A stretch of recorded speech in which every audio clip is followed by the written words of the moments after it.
آگے جی رکو نمبر 18 172 سے 80 آیت ہے 180. یہ غازی یہ تیرے پراسرار بندے. یہ ہے وہ آیتیں جس کو آج پارے کے تھیم میں ایمان کی طاقت کے ساتھ جوڑا گیا. ذرا سا اس کا ترجمہ سن لیجئے، پھر جتنا بھی نصیب میں ہوگا ہم اس پہ بات کریں گے. الذین استجابوا للہ والرسول، جن لوگوں نے اللہ اور رسول کے حکم کو قبول کیا اس کے بعد کہ انہیں پورے زخم لگ چکے تھے. ان میں سے جنہوں نے نیکی کی اور پرہیزگاری برتی ان کے لیے بہت زیادہ اجر ہے. وہ لوگ کہ جب ان سے لوگوں نے کہا کہ کفار نے تمہارے مقابلے میں لشکر جمع کر لیے ہیں تم ان سے خوف کھاؤ، تو اس بات نے انہیں ایمان میں اور بڑھا دیا اور کہنے لگے ہمیں اللہ ہی کافی ہے اور وہ بہت اچھا کارساز ہے. نتیجہ یہ ہوا کہ اللہ کی نعمت اور فضل کے ساتھ یہ لوٹے، انہیں کوئی برائی نہیں پہنچی. انہوں نے اللہ تعالیٰ کی رضامندی کی پیروی کی. اللہ تعالیٰ بہت بڑے فضل والا ہے.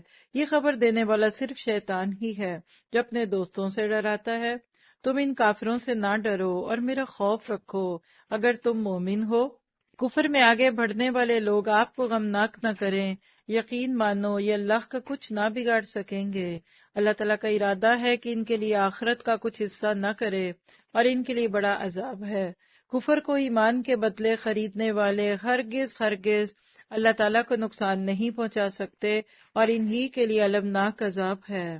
کفار ہماری دی ہوئی مہلت کو اپنے حق میں بہتر نہ سمجھیں. یہ مہلت تو اس لیے ہے کہ وہ گناہوں میں اور بڑھ جائیں اور انہی کے لیے ذلیل کرنے والا عذاب ہے. یہ آیت غور سے سنیے. اللہ تعالیٰ بعض دفعہ لوگوں کو گناہوں کی مہلت اس لیے دیتا ہے کہ ان کی چارج لسٹ اور لمبی ہو جائے. آپ دیکھیے کہ آپ کسی ملازم پہ شک کریں اور اس کو پہلی چوری پہ پکڑ لیں، یہ بھی برا ہوگا. لیکن اگر آپ پہلی چوری کرنے دیں، دوسرے دن پھر کرنے دیں اور تیسرے دن پکڑیں اور کہیں کہ اب تینوں دن کی چیزیں نکالو، وہ تو سوچ رہا ہے کہ بیگم کتنی مزے کی ہیں، روز ہمیں موقع مل رہے ہیں ان کی انگوٹھیاں چرانے کے اور ان کے پیسے. لیکن اصل میں وہ جو مہلت آپ نے دی نا وہ اس کی پکڑ تھی. اللہ تعالیٰ بھی کچھ لوگوں کو تو فوراً پہلے ہی گناہ پہ پکڑ لیتا ہے، دعا کرے ہم ان میں ہوں. مومن کو اللہ فوراً تھام لیتا ہے، یہ کیا کر رہے ہو، او سوری. اور فاسق اور فاجر اور جو کچا پکا بندہ ہوتا ہے اللہ کہتا ہے اور کر لو آخر میں پکڑوں گا. اللہ تعالیٰ اس انجام سے ہمیں بچائے.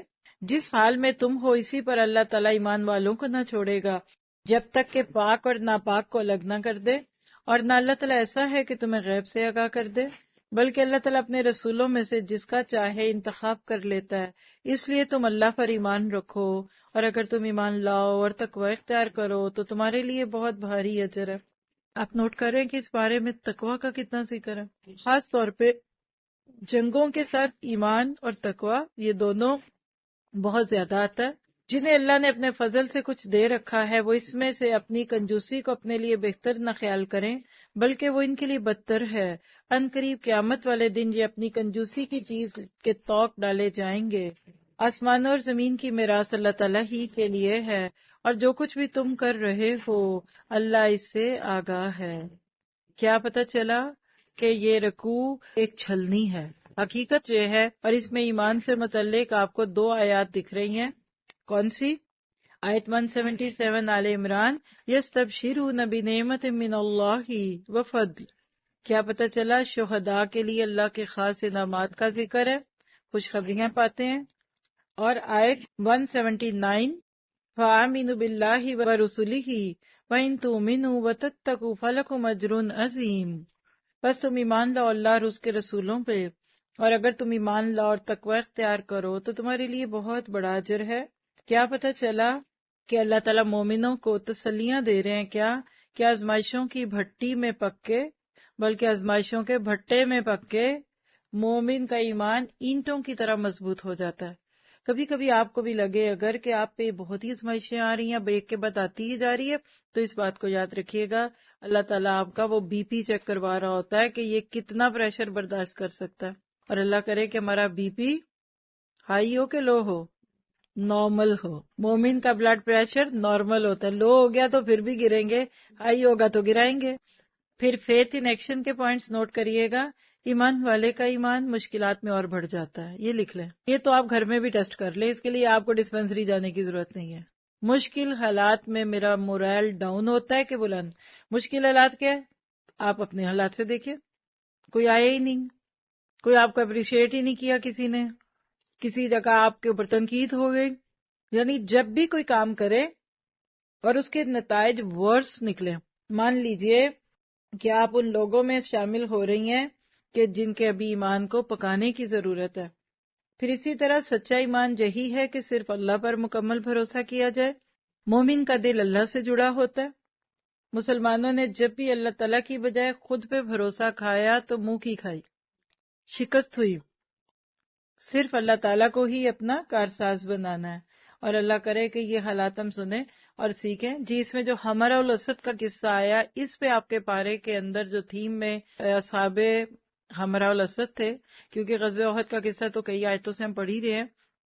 جب احد کی جنگ پوری ہوئی، 70 لوگ شہید ہیں، 70 زخمی ہیں، اور ہر گھر میں آپ کہہ لیجئے کہ میت ہے، اور اصحاب شکن جنگ ہے. دیکھیے فتح جو ہوتی ہے نا، اس سے ایک دم انرجی ملتی ہے. آپ سارا دن کوئی کام کریں دعوت کے لیے، رات کو دعوت بڑی اچھی ہو جائے تو آپ خوش ہوتے ہیں، کہتے بہت اچھا رہا. پھر شادیوں کے بعد بھی گھر والے بیٹھ کر باتیں کرتے اور سنو سب ٹھیک رہا، ہاں بہت اچھا رہا، کھانا بہت اچھا لگا، تو انرجی ملتی ہے. لیکن اصل جو خطرہ دین کے کاموں میں بھی سب سے زیادہ ساتھی آپس میں اس وقت ٹوٹتے ہیں جب نتائج اچھے نہیں نکلتے. پھر وہ اس پہ ڈال، وہ اس پہ ڈال، وہ اس پہ ڈال. گاڑی صحیح چلتی رہے تو سب کھاتے پیتے ہیں اور بیچارہ ڈرائیور چلا رہا گاڑی. ذرا جھٹکا آیا نا تو اس کو کہیں گے دیکھ کے چلانا تھا، بھیا آپ ذرا تو صبر کیجئے. تو اس وقت پھر لیڈرز کے اوپر بھی باتیں آتی ہیں اور جو مینجمنٹ کے لوگ ہوتے ہیں ان پہ بھی آتی ہیں. صحابہ کرام ٹھکے ہوئے لوگ تھے، وہ ساری آزمائشوں کی موٹی سے لے کے باریک چھلنیوں سے چھن کے آئے تھے. ایسے ہی لوگوں کے ساتھ دین پھیلتا ہے جن کی خوب چھان کے تربیت کی جائے. اور 13 سال کا ٹریننگ سیشن تھا، کوئی مذاق تھوڑی تھا. پھر 2 سال مدینہ کے مل گئے، 15 سال کے ٹرینڈ سینئرز کے ساتھ غزوہ احد ہوئی. پھر بھی غلطی ہو گئی، پھر بھی کمی ہو گئی، تو کیا ہوا؟ یہ تو ہوتا ہی رہے گا. تو اچھے نئے پرانے لوگ آتے جاتے ہیں. پتہ کیا چلا کہ ٹریننگز ہوتی رہنی چاہیے. تو اللہ کے نبی کے دل میں خیال آیا کہ کہیں ابو سفیان صاحب واپس نہ آ جائیں، کیونکہ جب وہ جیت گئے تو جیتنے کا مطلب یہ ہوتا ہے کہ مدینہ میں جھنڈا لگا دو کہ مکہ والوں کا ہو گیا مدینہ. جیسے جنگیں ہوتی ہیں تو جو جیتا ہے ٹیک اوور کر لیتا ہے نا. ہائے، ہم نے ٹیک اوور تو کیا ہی نہیں. اچھا، آپ نے اپنے ساتھیوں کو ایک میسج دیا کہ واپس پیچھا کریں گے ہم. ادھر ابو سفیان کے بھی ذہن میں یہی خیال آیا کہ یہ ہم نے کیا کیا، کیونکہ کفر پہ جب انسان ہوتا ہے تو اللہ ذرا سی اس کی مت کو الٹ دیتا ہے. کہا ہم تو مدینہ پہ قبضہ کر سکتے تھے، وہ نہیں کیا. بس یہ ہے وہ وقت جس نے کچھ لوگوں کو پراسرار بنا دیا. اللہ کے نبی نے اعلان کیا کہ ابھی ہم نہیں رکیں گے، واپس چلیں گے، پیچھا کریں گے. مسلمان صحابہ چل پڑے. یہ جو چیز ہے نا، یہ قرآن پڑھ کے سمجھ آتی ہے. لوگ کہتے کیا ضرورت ہے جانے کی، گھر سے نہیں مل رہا. اچھا گھر سے بھی کیا ضروری ہے اس وقت سننے کی؟ اچھا جمعے کا وقت ہے، جمعے کا دن ہے، بعد میں سننا. دیکھیے یہ ایفس اینڈ بٹس ہیں جس کی وجہ سے انسان کئی نعمتوں سے محروم ہوتا ہے. صحابہ بڑے جوش سے پیچھے گئے. ابو سفیان صاحب کو جب خبر ہوئی کہ مسلمان آ رہے ہیں، اب تو وہ ڈر گئے، کیونکہ ابھی ایمان جو نہیں تھا، کفر تھا اندر. کہا نہ میں نہیں جاتا، وہاں سے تو بچ گیا ہوں، پتہ نہیں یہاں بےعزتی نہ ہو جائے. ایک شخص کو کچھ پیسے دیے رشوت کے، جاؤ جا کے ذرا ایک خبر تو دو کہ ابو سفیان تو ایک تازہ فوج لے کر مکہ سے واپس آ رہے ہیں، تو اب تو وہ خوب حملہ کریں گے. ارادہ کیا تھا کہ مسلمانوں کے حوصلے ٹوٹیں. اوہو یہ تو ان اچیویبل ٹارگیٹ ہے، وہ جان نہ جائے. جو ہی صحابہ نے یہ جملے سنے کہنے لگے حسبنا اللہ و نعم الوکیل. اللہ کہتا فزادتہم ایمانا. یہ غازی ہے تیرے پراسرار بندے جنہیں تو نے بخشا ہے ذوق خدائی. یہ ذوق خدائی ایمان ہے. آپ آج نیت کریں نا کہ آپ نے بھاگ بھاگ کے اللہ کے راستے میں کام کرنا ہے، آپ کی بیماریاں نے بھاگ جانا ہے آپ کو چھوڑ کے. آپ کی سستیاں آپ سے نکل کیسے بھاگیں گی؟ جیسے دم دبا کر بلی بھاگتی ہے، کیونکہ ایمان کے سودے ہیں. اللہ کرے کہ ہمارا ایمان اس درجے کا ہو جائے. آگے دیکھیے رکوع نمبر 19 181 to 189. بے ادب بے نصیب. لقد سمع اللہ قول الذین قالوا ان اللہ فقیر ونحن اغنیاء. یقیناً اللہ تعالیٰ نے ان لوگوں کا قول بھی سنا جنہوں نے کہا کہ اللہ تعالیٰ فقیر ہے، نعوذ باللہ، اور ہم دولت مند یعنی تونگر ہے. ان کے اس قول کو ہم لکھ لیں گے اور ان کا انبیاء کو قتل کرنا بھی، اور ہم ان سے کہیں گے جلانے والا عذاب چکھو. یہ تمہارے پیش کردہ اعمال کا بدلہ ہے، اور اللہ تعالیٰ اپنے بندوں پر ظلم کرنے والا نہیں۔ یہ وہ لوگ ہیں جنہوں نے کہا کہ اللہ نے ہمیں حکم دیا ہے کہ کسی رسول کو نہ مانے جب تک کہ وہ ہمارے پاس ایسی قربانی نہ لائے جسے آگ کھا جائے۔ آپ صلی اللہ علیہ وسلم کہہ دیجئے کہ اگر تم سچے ہو تو مجھ سے پہلے تمہارے پاس جو رسول ہیں دیگر معجزوں کے ساتھ جو آئے تھے، کیا یہ بھی لائے؟ یعنی جو رسول دیگر معجزوں کے ساتھ یہ بھی لائے جسے تم کہہ رہے ہو، پھر تم نے انہیں کیوں مار ڈالا؟ پھر بھی اگر یہ لوگ آپ کو جھٹلائیں تو آپ سے پہلے بھی بہت سے وہ رسول جھٹلائے گئے جو روشن دلیلیں، صحیفے اور منور کتاب لے کر آئے تھے۔ کل نفس ذائقۃ الموت، اس پہ نظر رکھیے، ہر جان موت کا مزہ چکھنے والی ہے، اور قیامت کے دن تم اپنے بدلے پورے پورے دیے جاؤ گے۔ جو شخص آگ سے ہٹا دیا جائے اور جنت میں داخل کر دیا جائے، بے شک وہ کامیاب ہو گیا، اور دنیا کی زندگی تو صرف دھوکے کا سامان ہے۔ یقیناً تمہارے مالوں اور جانوں سے تمہاری آزمائش کی جائے گی۔ اس کو ہائی لائٹ کر لیں۔ ایک گاڑی سے بچیں گے، آگے سامنے دوسری گاڑی آ جائے گی، کہیں ایک ٹکراتے ٹکراتے ہٹے گا تو دوسرا آئے گا، یہ تو زندگی میں چلے گا ہی۔ اور یہ بھی یقین ہے تمہیں ان لوگوں کی جو تم سے پہلے کتاب دیے گئے اور مشرکوں کی بہت سی دکھ دینے والی باتیں بھی سننی پڑیں گی، اور اگر تم صبر کرو اور پرہیزگاری کرو تو یقیناً یہ بڑی ہمت کا کام ہے۔ یہ نوٹ کر لیجئے، don't be reactionary, don't say anything جس سے اور بھی لوگوں کو بھڑکانے والی بات ہو۔ تو یقین کیجئے اگر آج ان آیتوں پہ امت مسلمہ عمل کر لے، بہت سارے مسائل میں سے نکل جائے۔ پھر آگے اللہ نے ایک عہد کی بات کی، اور اللہ تعالیٰ نے جب اہل کتاب سے عہد لیا کہ تم اسے سب لوگوں سے ضرور بیان کرو گے اور اسے چھپاؤ گے نہیں، تو پھر بھی ان لوگوں نے اس عہد کو اپنی پیٹھ پیچھے ڈال دیا اور اسے بہت کم قیمت پر بیچ ڈالا۔ ان کا یہ سودا یعنی بیوپار بہت برا ہے۔ وہ لوگ جو اپنے کرتوتوں پر خوش ہیں اور چاہتے ہیں کہ انہوں نے نہیں کیا، اس پر بھی ان کی تعریفیں کی جائیں۔ آپ انہیں عذاب سے چھٹکارے میں نہ سمجھیے، ان کے لیے دردناک عذاب ہے۔ آسمان اور زمین کی بادشاہی اللہ ہی کے لیے ہے، اور اللہ تعالیٰ ہر چیز پر قادر ہے۔ کیا پتہ چلا؟ سورت کے تتیمے کی طرف جاتے جاتے اللہ تعالیٰ ہمیں پیغام دے رہا ہے کیا؟ ایمان سے متعلق آیت دیکھیے 183 آل عمران، الذین قالوا ان اللہ عہد الینا اللہ نؤمن لرسول حتی یاتینا بقربان تاکلہ النار۔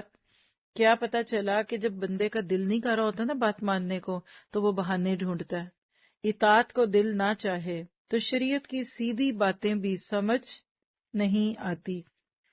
پھر فیتھ ان ایکشن کا پوائنٹ کیا ہے کہ ہر لمحہ موت کی تیاری کے ساتھ گزاریے، کیا پتہ کہیں بھی وقت آ جائے۔ کئی چیزیں ہم نے اپنے پاس رکھی نہیں ہوتی احتیاطاً، رکھ لو، کیا پتہ اچھا تھوڑا کھانا رکھ لو، اچھا پانی رکھ لو، اچھا کھجور رکھ لو، اچھا کہیں پھنس کے روزہ کھل گیا یہ ہوگا، تو احتیاطاً کبھی کبھی موت کا سامان بھی رکھیے، ذرا رکھیے گاڑی میں اپنا کفن، دیکھیے ذرا کیسے زندگی سے دل اٹھتا ہے اور موت یاد آتی ہے۔ اپنا ٹارگٹ جہنم سے بچ کر جنت میں داخل ہونا ہے، یعنی ادھر اللہ تعالیٰ نے جو پیغام دی نا فمن زحزح عن النار وادخل الجنہ، دیکھیے کچھ لوگ ڈائریکٹ فلائٹ کے ساتھ جنت میں جائیں گے، کچھ انڈائریکٹ جائیں گے۔ انڈائریکٹ وہ ہے کہ جو جہنم سے گزار کر جائے گا۔ اللہ تعالیٰ بچا کے رکھے مجھے اور آپ کو ایسے برے انجام سے۔ اب آگے جی آخری رکوع ہے، ہماری دوسری طویل ترین سورت پوری ہو رہی ہے، سورت آل عمران، آیت 190 سے 200 آیتیں۔ یہ وہ آیتیں ہیں جو اللہ کے نبی صبح جب اٹھتے تھے تو پڑھتے تھے، بغیر وضو کے بستر پہ ہی بیٹھے بیٹھے آپ پڑھ کر پھر اپنی چیزوں سے فارغ ہوتے تھے۔ اور اس میں کیا ہے میسج؟ کائنات پہ غور و فکر، اللہ کی معرفت کے حصول کا ذریعہ۔ اور یہاں وہ جملہ بھی لکھ لیجئے کہ قرآن اللہ کا قول ہے، قرآن اللہ کا قول اور کائنات اس کا فعل ہے، اور اس کے قول و فعل میں تضاد نہیں ہے۔ ان فی خلق السماوات والارض واختلاف اللیل والنہار، آسمان و زمین کی پیدائش میں اور رات دن کے ہیر پھیر میں یقیناً عقل مندوں کے لیے نشانیاں ہیں۔ کون ہوتے ہیں عقل مند؟ اب ذرا دیکھیے عقل مند ہم کن کو کہتے ہیں، اور قرآن کی روشنی میں عقل مندی کا کیا خوبصورت طریقہ دیا گیا۔ الذین یذکرون اللہ جو لوگ اللہ کا ذکر کھڑے اور بیٹھے اور اپنی کروٹوں پر لیٹے ہوئے کرتے ہیں اور آسمان و زمین کی پیدائش میں غور و فکر کرتے ہیں اور کہتے ہیں اے ہمارے پروردگار تو نے یہ بے فائدہ نہیں بنایا، تو پاک ہے، بس اے رب ہمیں دوزخ کے عذاب سے بچا لے، اے ہمارے پالنے والے تو جسے جہنم میں ڈالے، یقیناً تو نے اسے رسوا کیا اور ظالموں کا کوئی مددگار نہیں۔ اے ہمارے رب ہم نے سنا کہ منادی کرنے والا بآواز بلند ایمان کی طرف بلا رہا ہے، اس کو نوٹ کیجئے گا۔ کیا کہہ رہا ہے کہ لوگو اپنے رب پر ایمان لاؤ، بس ہم ایمان لائے، یا الہی اب تو ہمارے گناہ معاف فرما دے اور ہماری برائیاں ہم سے دور کر دے اور ہماری موت نیکوں کے ساتھ کر لے۔ اے ہمارے پالنے والے معبود ہمیں وہ دے جس کا وعدہ تو نے ہم سے اپنے رسولوں کی زبانی کیا ہے، اور ہمیں قیامت کے دن رسوا نہ کر، یقیناً تو وعدہ خلافی نہیں کرتا۔ بس ان کے رب نے ان کی دعا قبول فرمائی کہ تم میں سے کسی کام کرنے والے کے کام کو، خواہ وہ مرد ہو یا عورت، میں ہرگز ضائع نہیں کرتا، تم آپس میں ایک دوسرے کے ہم جنس ہو۔ اس لیے وہ لوگ جنہوں نے ہجرت کی اور اپنے گھروں سے نکال دیے گئے اور جنہیں میری راہ میں ایذا دی گئی اور جنہوں نے جہاد کیا اور شہید کیے گئے، میں ضرور ضرور ان کی برائیاں ان سے دور کر دوں گا اور بالیقین انہیں جنتوں میں لے جاؤں گا جن کے نیچے نہریں بہہ رہی ہیں۔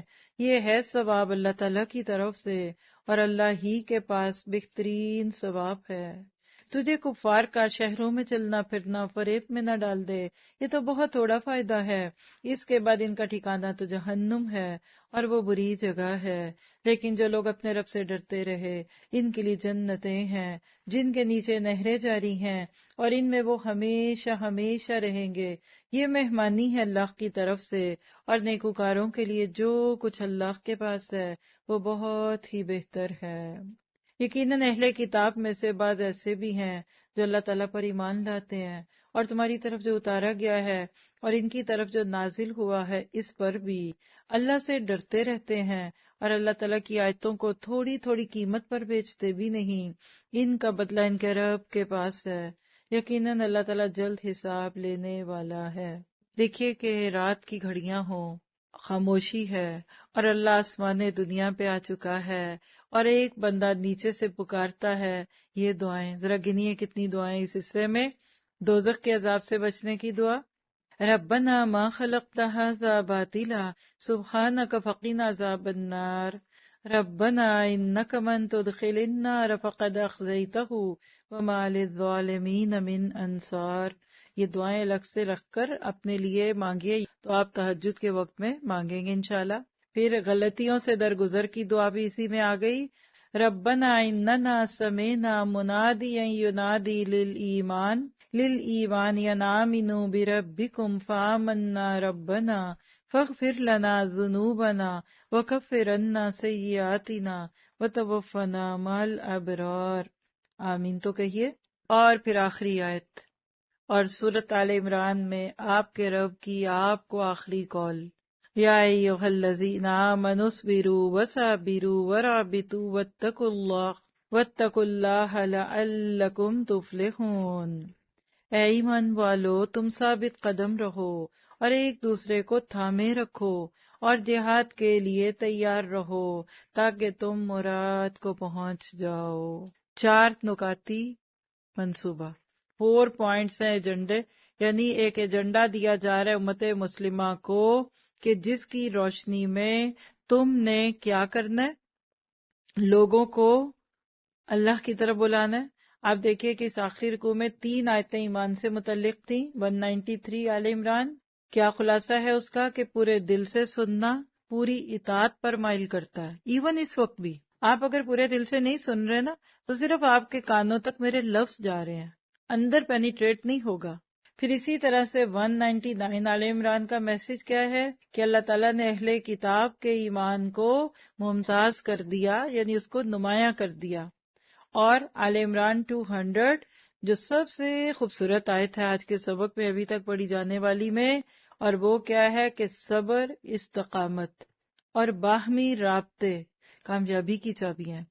آمنو کے بعد اسبرو و صابرو و رابطو واتقوا اللہ، یہ چابیاں اپنے ہاتھ میں رکھیے، انشاءاللہ فلاح آپ کا راستہ دیکھے گی۔ تو الحمدللہ سورت پوری ہوئی۔ کیا سیکھا؟ بندہ مومن کا ایمان تقلیدی نہیں، اکتسابی یعنی کسبی ہوتا ہے۔ ایمان کمانا پڑتا ہے۔ ایمان آپ کو ورثے میں نہیں مل جاتا کہ آپ کے ابو کا ایمان اچھا تھا تو ورثے میں آپ کو اس کا اتنے % مل گیا۔ پھر اس کو کائنات کی ایک ایک چیز اللہ کی موجودگی کا احساس دلاتی ہے، یعنی کائنات کو دیکھ کر رب سے قریب ہوتا ہے۔ وہ خالق پر نہیں، اس کی بنائی ہوئی چیزوں پہ تفکر کرتا ہے۔ اس کی راتیں بھی اللہ سے دعائیں کرتے ہوئے گزرتی ہیں اور دن بھی۔ اور یہ 4 نکات کامیابی کے، فلاح کے: صبر، ثابت قدمی، رابطہ اور اللہ کا ڈر۔ اللہ آپ کو مجھے توفیق دے اس کو ماننے کی۔ ہم پچھلی سورت سے اس کو اگر جوڑیں تو سورت البقرہ کے آخر میں بھی دعائیں تھیں، سورت آل عمران کے آخر میں بھی دعائیں تھیں۔ وہاں تھا فَانصُرْنَا عَلَى الْقَوْمِ الْكَافِرِينَ، اور یہاں ہے اصبروا وصابروا ورابطوا، یعنی یہ کام کر لو تو کفار پہ غلبہ آئے گا۔ تو پھر جو ہم کہتے ہیں کہ نصر من اللہ و فتح قریب، میرا خیال ہے کہ ایک ہینڈ فل قسم کی ڈوز آج ہمیں مل گئی ہے غزوہ احد میں خاص طور پہ۔ آگے اب سورت نساء کے ساتھ سورت آل عمران کا کیا ربط ہے؟ کچھ لوگ کہتے ہیں قرآن میں ربط کوئی نہیں ہے، پتہ نہیں کیا، کبھی کچھ نو۔ غزوہ احد میں 70 لوگ شہید ہوئے، تو جب لوگ شہید ہوں گے تو ان کی بیویاں بیوہ ہوں گی نا، اور ان کے بچے یتیم ہوں گے۔ تو سورت نساء کے شروع میں ہی یتیم بچوں اور بیوہ عورتوں کا تذکرہ اور ان کے حقوق ہیں۔ اور سورت نساء نام کی سورت دکھا رہی ہے کہ نساء یعنی خواتین، وومن، اللہ کے ہاں کتنی امپورٹنٹ ہے۔ پورے قرآن میں سورت رجال کوئی نہیں ہے، پھر بھی عورتیں خوش نہیں ہوتی، مجھے سمجھ نہیں آتا کیوں۔ ایکویلٹی سے اوپر بڑھا کے اللہ نے آپ کو لیڈیز فرسٹ کہہ دیا۔ آئیے دیکھتے ہیں اس کا شروع کا کچھ حصہ، یعنی 1 سے 23 یہ اس پارے میں، اور باقی صورت اگلے پارے کے ساتھ ہے۔